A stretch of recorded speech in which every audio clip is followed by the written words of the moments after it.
Quand j'ai l'âge de 6 ans, oui, et mon grand-père et ma grand-mère, ils étaient déjà en retraite. Oui. Oui, nous sommes donc allés vivre au village. Oui, avec mes grands-parents et mon arrière-grand-mère. C'est là où, bon, bref, ma grand-mère, elle était tellement naïve qu'elle ne croyait pas à la sorcellerie. Quand je lui parlais de la sorcellerie, elle disait non, que c'est seulement Dieu qu'elle connaît. C'est là où, un jour, quand je suis allée chez mon arrière-grand-mère en face... C'est-à-dire que tes grands-parents, qui sont les parents de ta mère, oui, alors vivaient en face de la mère de ton grand-père, c'est-à-dire que la grand-mère de ma mère, de ta mère, qui est ton arrière-grand-mère. oui, Ça veut donc dire que de temps en temps, tu allais chez ton arrière-grand-mère oui, et tu étais aussi chez tes grands-parents. oui, Bon, et puis tu allais manger soit chez ton arrière-grand-mère, soit chez tes grands-parents. oui, c'est ça. Mais seulement un jour particulier, quand tu es allé donc manger chez ta grand-mère, ton arrière-grand-mère avec ton grand-père, qu'est-ce qui s'est passé ce jour-là? Bon, quand on a fini de manger, Oui. mon grand-père et mon arrière-grand-mère, C'est-à-dire que ton grand-père et sa mère, oui, oui, ils m'ont donc posé la question, qu'est-ce que je veux devenir dans ma vie? oui, Moi, j'ai dit, je veux faire les études et avoir beaucoup d'argent pour succomber aux besoins de ma famille. Mon arrière-grand-mère m'a dit, il n'y a pas de problème. Que pour ça, il faut que je signe un pacte avec le diable. Moi, comme j'étais petite, j'ai dit qu'il n'y a pas de problème. Quand j'ai accepté de signer le pacte, oui, mon grand-père et mon arrière-grand-mère m'ont donc demandé de me blesser. Je me suis blessée avec une plume sur le bras. Mon arrière-grand-mère s'est aussi blessée. Mon grand-père aussi s'est blessé. On a mélangé notre sang dans une calebasse, une petite calebasse. oui. Et on m'a demandé d'écrire avec la plume de l'hibou le nom de la personne que j'aime le plus sur cette terre. Et j'ai dit que c'est ma grand-mère maternelle, la mère de mon père. Oui, on m'a demandé d'écrire son nom. J'ai écrit Ngo Tibi Madeleine. C'est-à-dire quel est le nom de ta grand-mère maternelle qui en fait a joué le rôle de ta mère puisque ta mère t'a quitté à 11 mois. Oui. Ils m'ont demandé d'écrire son nom pour qu'elle soit ma source de revenus. Donc, quand moi j'aurai de l'argent, elle aura plutôt des problèmes. Quand moi je serai en santé, elle sera souffrante. Quand j'ai accepté, ils m'ont demandé de garder le secret. Et quand vous avez signé sur quel support? Sur quoi? Sur un papier blanc. D'accord. Oui, c'est là que j'ai écrit son nom avec le sang, avec notre sang qu'on a mélangé. D'accord. Moi, quand j'ai fini d'écrire, j'ai signé. Oui. Ils ont dit, ok, il n'y a pas de problème. J'ai demandé qu'est-ce qu'il y aura encore lieu à faire. Ils m'ont dit que chaque nuit, donc, on va commencer à voyager et que je ne dorme jamais à plat ventre. D'accord. Sinon, je ne vais pas. Sinon, mon avion va me laisser en route. Coucher sur le dos. Oui. Et puis, j'ai senti comme si quelque chose sortait de moi. Donc là, c'est mon esprit qui quittait déjà en moi. Et quand l'esprit quitte en toi, le sommeil t'attrape. Tu commences à dormir. Là, je commence à dormir. Mon esprit est donc sorti. Ça fait comme un rêve. Là, tu te transformes en oiseau. Et tu atterris à l'endroit où on vous demande d'atterrir. Et l'atterrissage se faisait au milieu du carrefour du village de mon grand-père. Ok. Donc le père de ma mère. C'était au milieu de leur carrefour parce qu'il y avait un carrefour qui les séparait avec un autre village. D'accord. L'atterrissage se faisait dans là-bas et c'est là où on empruntait donc de l'avion pour aller maintenant se retrouver dans une forêt très éloignée. Donc dans cette forêt, il n'y avait pas de maison, rien. Donc si je comprends bien, à l'intention des téléspectateurs, quand vous sortez de vos corps respectifs, vous arrivez d'abord au carrefour, le lieu de rencontre, comme un aéroport, d'où l'avion viendra vous chercher pour vous amener dans une lointaine forêt. Donc vous vous retrouvez donc et vous voyagez à travers quoi? Quel est votre appareil de voyage? C'est comme un avion, c'est quoi? C'est comme l'avion, mais en journée, c'est une boîte d'allumettes. Oui. Oui. Et en journée, c'est notre reine-mère, mon arrière-grand-mère, elle garde toujours cette boîte d'allumettes là sur elle. Et elle ne doit jamais claquer l'allumette. Parce que si elle claque la nuit, quand on va emprunter l'avion, nous tous on va brûler dans l'avion. D'accord. Oui. Alors maintenant, quand vous arrivez donc à cette lointaine forêt, qu'est-ce qui se passe? Dès qu'on arrive, quand l'avion nous dépose, on s'assoit sur une table ronde. Tout le monde s'assoit. Oui, et comme moi j'étais nouvelle, on m'a fait les présentations. De là, j'ai remarqué les gens, j'ai remarqué mes deux tantes, la grande sœur aînée de ma mère et leur petite sœur, les dernières née, leur Benjamin. Oui, et j'ai aussi vu mon grand-père. Oui. Avec mon arrière-grand-mère. Et quand tu les as vus, tu t'es exclamé ou tu as fait comment? J'ai demandé, qu'est-ce que vous faites ici? Eux tous ils m'ont répondu, ne nous pose pas les questions, viens seulement. C'est là où mon arrière-grand-mère m'a donc tenu la main, que je vienne d'abord m'asseoir à côté d'elle. Parce que quand elle est là, tout le monde s'assoit, mais dès à son arrivée, tout le monde se lève. Que oui, la reine-mère est venue, mais là-bas on l'appelle notre vautour. Notre vautour, oui. C'est comme ça qu'on l'appelle. Oui.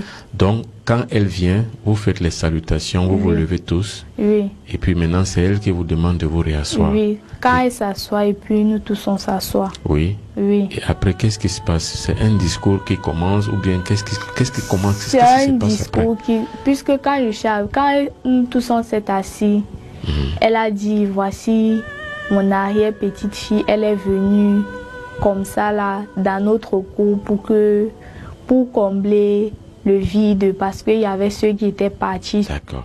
Oui, c'est là où elle a donc commencé à poser les questions aux gens que moi j'ai trouvé que toi, où est ta mère qu'on t'a demandé? Donc il y avait les gens qui n'avaient pas accompli les missions. D'accord. Elle appliquait donc les sentences sur eux.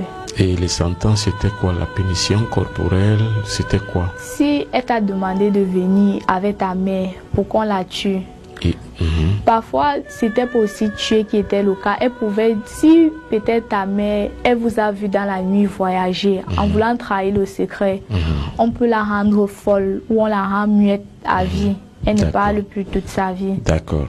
Ok, bon, maintenant, pour pouvoir t'asseoir vraiment comme partie prenante maintenant de la secte, on t'avait donné quelque chose à manger et à boire? Oui, du vin rouge. Bon, en journée c'est le vin rouge, mais la nuit là-bas c'est le sang. En fait, le vin rouge supposé n'était autre chose que le sang. Oui. Bon, et aussi, la viande, la chair humaine. Donc la viande était autre chose que la chair humaine. Oui. Bon, maintenant, comment est constituée la secte? C'est-à-dire qu'il y a qui comme chef? Il y a qui comme acolyte? Il y a qui comme premier garde? Ou alors qui comme bras droit, bras gauche? Et maintenant, vous êtes combien? Alors, essayez de nous dire qui est la reine-mère. La reine-mère, c'est mon arrière-grand-mère. À sa droite, il y a sa camarade. Et son fils, son dernier né, il est déjà décédé. Oui. Maintenant, à sa gauche, il y a son fils et son petit-fils, mon grand-père. Oui. Oui, et son petit-fils, dont le dernier né qui est à la deuxième place à sa droite. Oui. C'est son fils qui est donc à côté de mon grand-père. Nous sommes plus de 20. Alors le premier jour où tu es arrivé, normalement tu as trouvé qu'il y avait plus d'une vingtaine de personnes. Et puis maintenant, ils sont habillés comment tous ces gens-là? Bon, nous tous, on porte des habits comme les soutanes des prêtres. C'est noir, mais les trucs qui sont ici sont tout rouges. Tout à fait. C'est pas blanc. Oui. D'accord. C'est plusieurs personnes. Il y a même les bébés de 5 ans là-bas qui sont déjà dans la secte depuis, qui sont même anciens dans la sorcellerie plus que les vieillards. D'accord. Oui. Alors, et tout ce monde-là maintenant n'obéissent qu'à une seule voie et à une seule règle. Oui. C'est celle de la reine. Oui. Alors maintenant, on va en profiter pour connaître le nom de la secte. Quand vous sortez, vous vous retrouvez, on dit bienvenue où? On vous appelle comment? On dit bienvenue dans notre cercle. Bon, c'est en 3 mots. Le premier mot, c'est le cercle. Le deuxième mot m'échappe un peu, mais le troisième mot, on met royal à la fin. D'accord. Comme elle avait demandé que je ne dorme jamais à plat ventre, je dormais toujours sur le dos. Quand le sommeil me prend, mon esprit sort, je me transforme en oiseau, j'atterris au milieu du carrefour. Donc, si je suis la dernière, on s'en va directement. Mais si je suis la première ou la deuxième, j'attends les autres jusqu'à ce que le groupe soit complet avant qu'on ne découvre. Maintenant, l'émission, quand vous arrivez donc en pleine forêt, l'émission commence donc à être donnée. Combien de groupes y a-t-il? 4. Bon, alors on va commencer par détailler le premier groupe. C'est-à-dire, le premier groupe est ceux qui sont chargés de prendre des chances, tu m'as dit. Alors, comment donc le premier groupe travaille? Il se place au milieu des carrefours chaque minuit. Oui. Oui. Là, alors, ceux qui rentrent dans la nuit du travail, même si c'est ta voiture qui passe, même si tu es à pied, oui. Il suffit seulement qu'ils prennent même ta chaleur.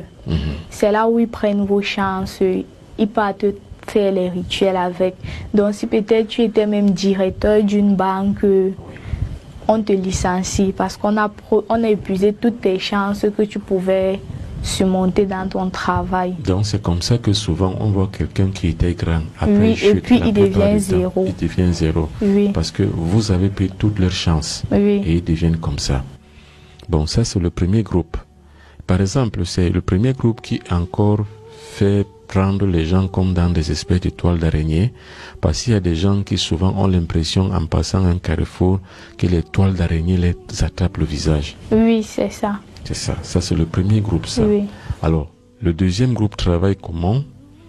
En principe, ils sont chargés de récupérer les spermes, comme tu m'as dit. Oui, et donc ils se dispersent. D'autres s'en vont dans les hôtels, les auberges, les bars. Oui. Ils sont chargés de récupérer les préservatifs utilisés là où il y a les spermes. Oui. Même si c'est sur le drap, ils recueillent ça avec le lotus, le papier lotus. Ils emportent ça avec eux. Même dans les bars, ils prennent les lotus pour la sueur quand vous avez transpiré. C'est avec ça qu'on pratique nos rituels. D'accord. Et maintenant, le troisième groupe, lui, il est chargé des accidents. Comment donc le troisième groupe arrive à provoquer les accidents? Bon, quand on sait que tel bus va à 15 h, il faut qu'avant 15 h que vous soyez là. Vous regardez. C'est-à-dire ceux qu'on a commissionnés, ceux qu'on a envoyés à cette mission, ils sont là avant le départ du bus. Oui, avant le départ. Oui. Ils s'asseyent comme passagers dans le bus. Ils s'asseyent comme passagers, ils achètent les tickets, ils ne viennent pas avec leur visage. Ils peuvent venir avec un visage d'un enfant de 5 ans, 16 ans. Ils disent je pars à Limbe, je pars n'importe où. Oui, après ils disent qu'à un niveau, quand le bus est déjà parti, ils disent on veut pisser. Bon, c'est comme ça qu'ils ne sortent pas tous au même moment. L'autre peut sortir ici à Boya, l'autre sort à Obala. Bon, si c'est la route comme Yaoundé Konsamba, l'autre sort à Bafia, à Obala. Bon, quand ils sont déjà peut-être même à 100 km du départ, c'est là où ils provoquent un accident. Ils peuvent prendre un camion qui sort de nulle part. Quand ils savent que toi, le chauffeur, toi tu ne vois rien sur la route et le camion aussi ne voit rien sur la route, ils font en sorte que toi tu aies tendance de doubler une autre voiture. C'est là où ils créent le choc. Tous les passagers meurent. C'est ça donc notre troisième groupe et on appelle ça que il faut faire les sacrifices annuels. Donc chaque fin d'année, au milieu de l'année et au début de l'année qu'on fait ça. D'accord. Donc on voit souvent les accidents qui pilulent les fins d'année. La plupart du temps, ce sont les sorciers mystiques des sectes sataniques invisibles qui les provoquent. Voilà. Maintenant, le dernier groupe est chargé de donner la mort. Comment ce dernier groupe donne-t-il la mort? Bon, quand on a déjà pris ton esprit, on vient dans notre cercle avec ton esprit. Quand on vient avec ton esprit, on te donne le corps normal, la forme initiale que tu as enjournée. C'est là où notre reine mère t'exécute. Oui, soit elle te coupe la tête, Soit si en journée tu l'as beaucoup menacée, elle savait que toi tu connais déjà qu'elle est sorcière. Tu l'as menacée en journée, elle va d'abord bien te menacer. Aujourd'hui, elle coupe ton oreille, tu pleures. Demain, elle vient coupe l'orteil. Après, demain, elle vient coupe le bras. Jusqu'à ce que toi-même tu dis tue-moi et puis elle te mange le cœur. C'est comme ça qu'elle fait. C'est comme ça qu'elle-même qui est chargée de diriger le même groupe qui tue les gens. Donc elle est vraiment la véritable exécutante, véritable exécutante. Je rappelle que ton grand-père était mort. Oui. C'est-à-dire que mangé par la secte. Pourquoi on a tué ton grand-père par la secte? Lui, on l'a tué parce qu'il a refusé de tuer son fils et sa fille. Ça veut dire on lui a demandé de donner son fils et sa fille à manger dans la secte. Oui. Elle a refusé. Il a refusé. Et c'est sa propre mère qui a commandité sa mort, qui est une reine-mère de la secte. Oui, c'est ça. Elle a dit, si tu ne donnes pas tes 2 enfants, tu échanges donc ta vie contre tes 2 enfants, tu les laisses en vie et toi tu meurs. Lui, il a donc voulu riposter. Et comme il était d'abord malade, là, c'était pas la maladie qu'on lui a donnée à la sorcellerie, c'était la maladie naturelle. On a donc profité de l'occasion pour dire qu'il est malade, la tension est montée. Et puis sa mère donc venait l'achever dans la nuit. C'est pour ça qu'il est mort étouffé. Oui. D'accord. Donc, en fait, elle a payé de sa vie parce qu'elle a refusé de livrer. Bon, donc, à part lui, il y a d'autres personnes aussi, quand ils refusent de donner, on arrive à les tuer à la place des gens qui ne veulent pas donner. Avant de te tuer, on te donne un délai. Oui. Ça va de 9 jours jusqu'à 21 jours. Si on t'a donné trop de temps, c'est 21 jours.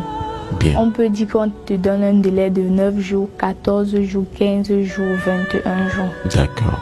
Et maintenant, toi-même, à quel groupe tu appartenais dans cette secte-là? Moi, j'appartenais à le groupe des petits. Oui. Des tout petits.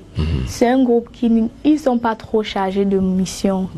Eux, ils sont du genre, peut-être si je marche avec une amie, je lui dis peut-être donne-moi ton argent.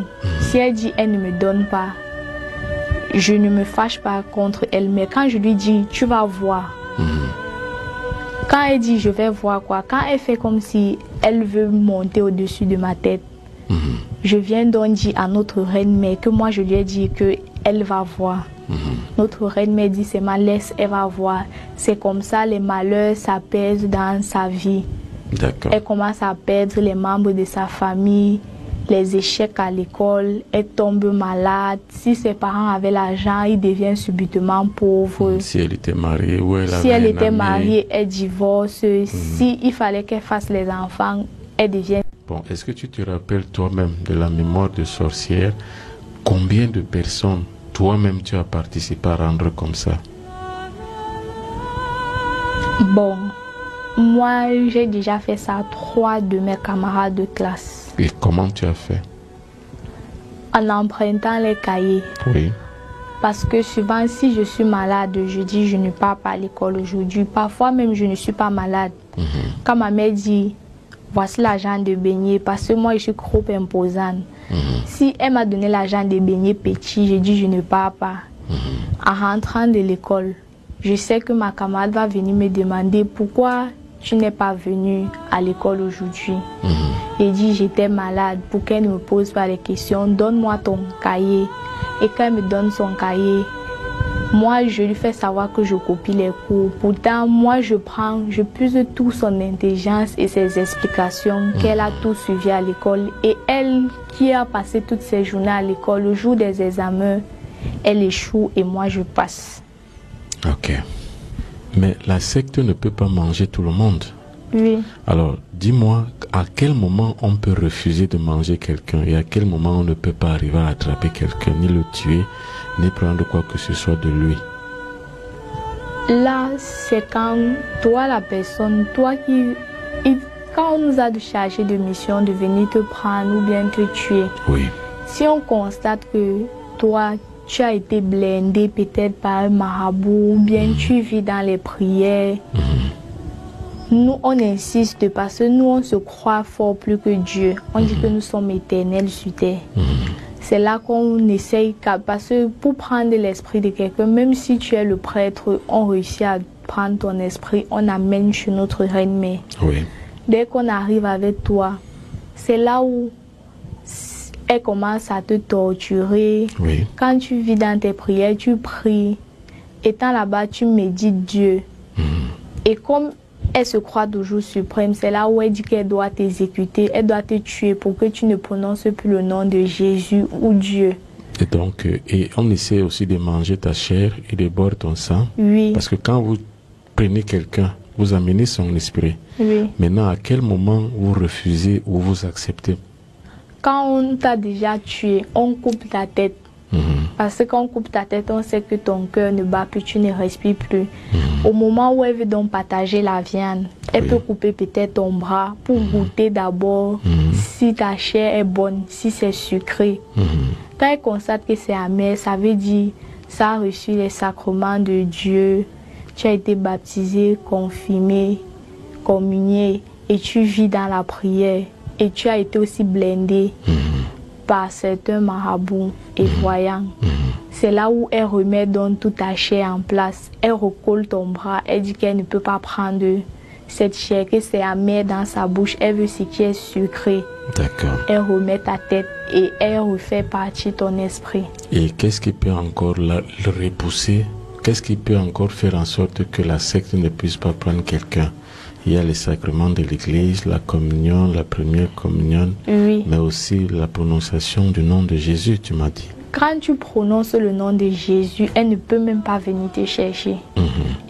Tu peux encore dire, Seigneur, pourquoi tu me fais ça? Pourquoi tout ceci m'arrive? Elle dit que ton Seigneur est petit, que c'est elle le Seigneur. Mais quand tu dis Jésus, elle s'arrête d'abord.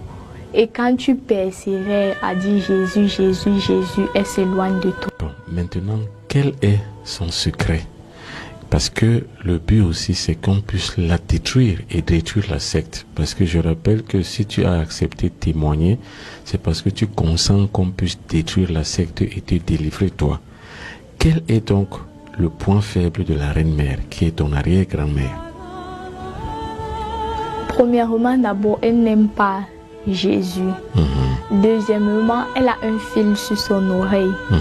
Si on coupe ce fil,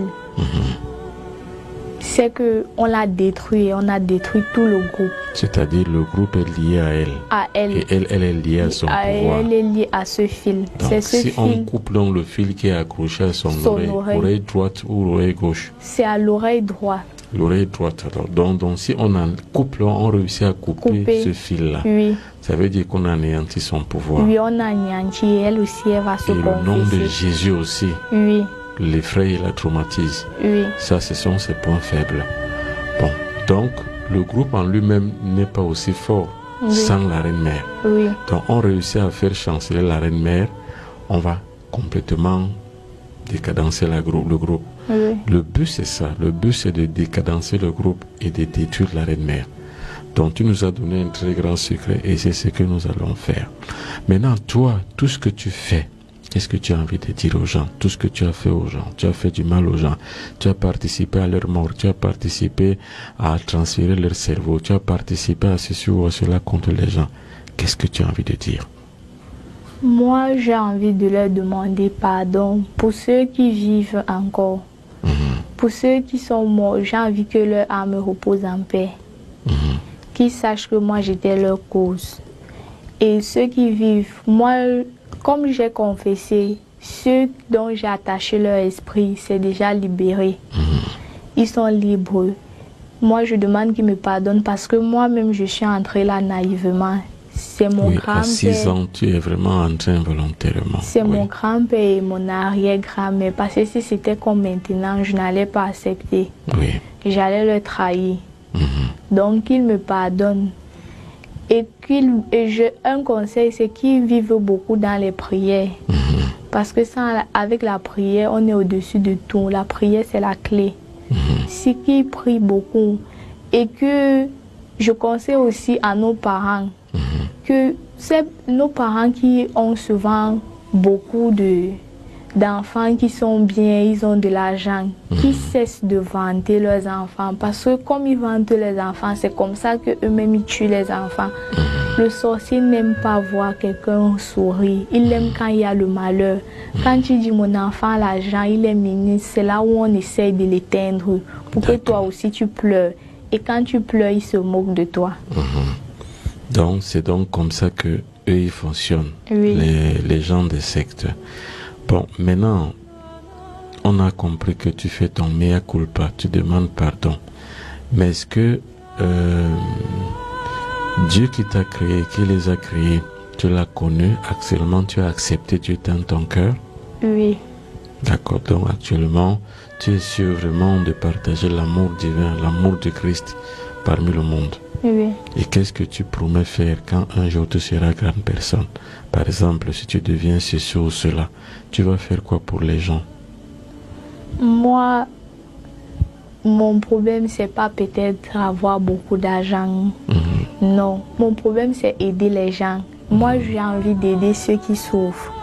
Si tu es orphelin, si j'ai déjà mon gagne-pain et que je vois que toi, avec mon petit bout de pain, on peut le partager ensemble. Je te prends comme mon enfant, ma soeur, mon frère, comme ma mère. C'est ça que moi je veux. Parce que c'est pas l'argent qui fait le bonheur, c'est plutôt l'amour du Christ et l'estimité que tu as envers les gens. Si tu aimes les gens, quand on dit aime ton prochain comme toi-même, quand tu aimes tout le monde, oui, la paix, tu as la paix et tu vis dans l'amour du Christ. D'accord, nous allons détruire donc cette secte-là.